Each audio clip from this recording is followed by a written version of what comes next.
DJ बिंदुला DJ बिंदुला।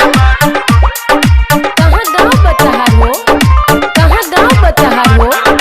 कुलवैया कुलवैया गोरिया गोंडा बस्ती बहराइच से बचल बाड़ू, गोरिया गोंडा बस्ती बहराइच से बचल बाड़ू, बलरामपुर में पाटल बाड़ू।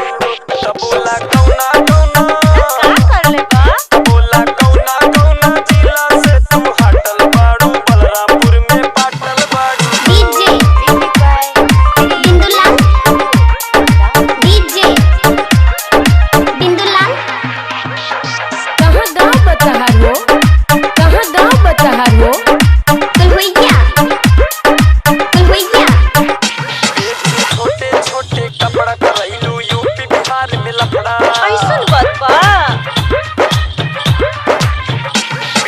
छोटे छोटे कपड़ा करैलू यूपी बिहार में लफड़ा। तो बोला फैजाबाद बाराबंकी पे हासिल बाड़ू, काहे फैजाबाद बाराबंकी पे हासिल बाड़ू, बलरामपुर में पाटल बाड़ू।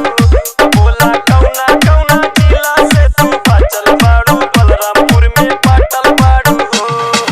डीजे बिंदुला डीजे बिंदुला। कहाँ गाँव बचा हो, कहाँ गाँव बचा हो।